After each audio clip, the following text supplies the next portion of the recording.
Am I the a-hole for expecting my date to cover the cleaning cost of a dress he ruined? I am in a bit of a dilemma and could really use some advice. I've been seeing this guy for a couple months, and we decided to go to a nice high-end restaurant for a date.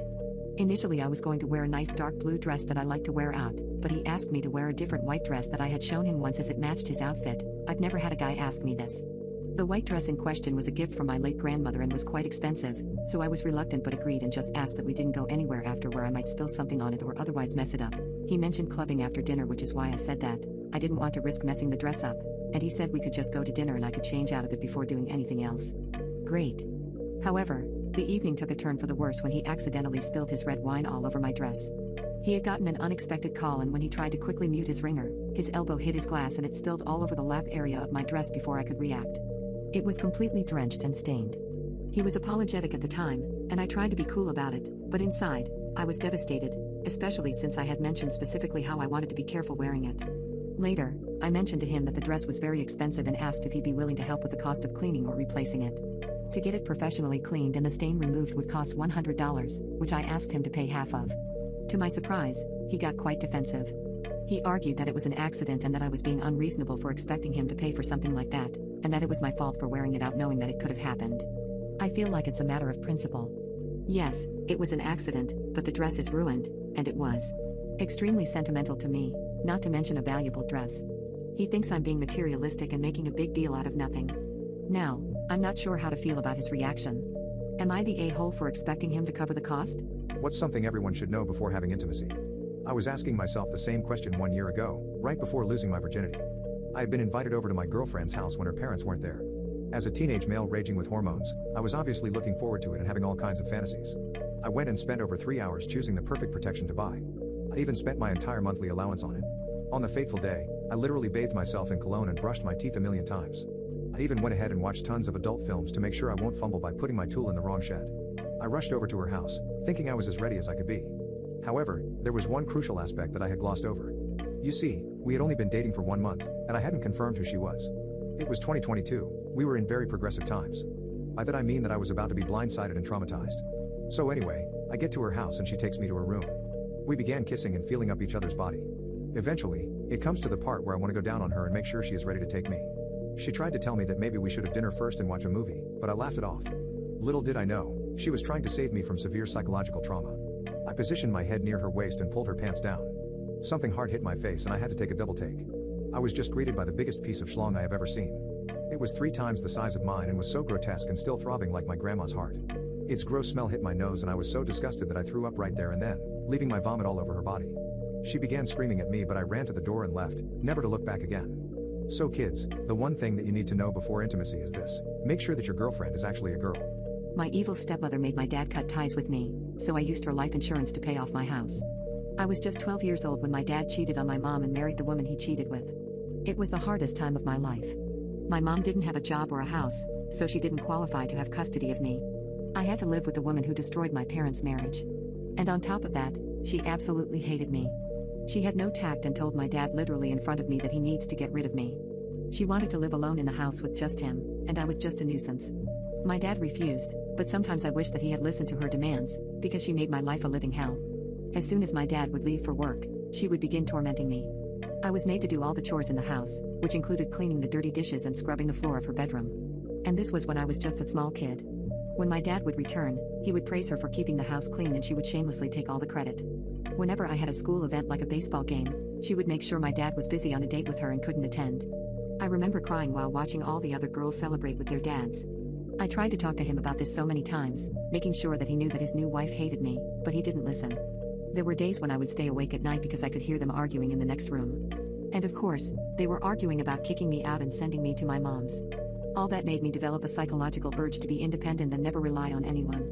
I worked really hard in school and impressed my dad. He said that he was going to buy me a car for my 18th birthday. But guess what? He never did. Because apparently, taking his new, young wife on a vacation to Hawaii was more important than me. After witnessing all that, I knew that it wouldn't be long before I was actually kicked out of the house because I was in their way. So I began applying for colleges that were so far away that I won't have to come back. Paying for my tuition was one of the only good things my dad did for me, and I am still grateful for it. But God knows that my stepmom threw the biggest tantrum over it and he had to spoil her for months before she was back to normal. But that also spoiled his mood over me going to college.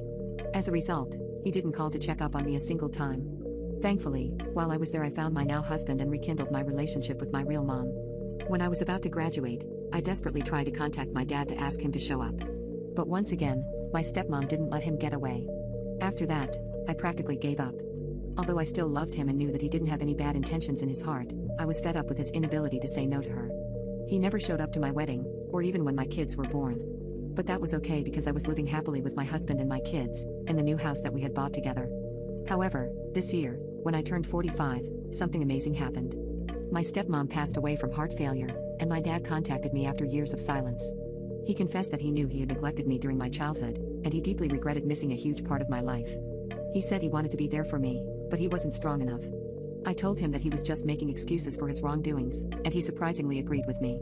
He said he wanted me to come to visit him so he could apologize properly. I honestly didn't want to go. But my husband said that I should and he would accompany me. In his opinion, the worst thing that could happen is that I would get closure.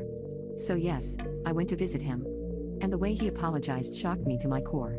He wanted to redeem himself and leave his fortune to my kids, as well as pay off the house my family was living in. I was very grateful and thanked him, but also asked him how he had that much money left over. Turns out that it was the payout he got from my stepmom's life insurance policy. When I left, I couldn't stop laughing. That woman had spent her entire life trying to get my dad to abandon me. And she even passed away thinking she had succeeded. But actually, her diat was actually going to help me way more than she had tormented me. So, in case you're reading this from the afterlife, you should know that you failed.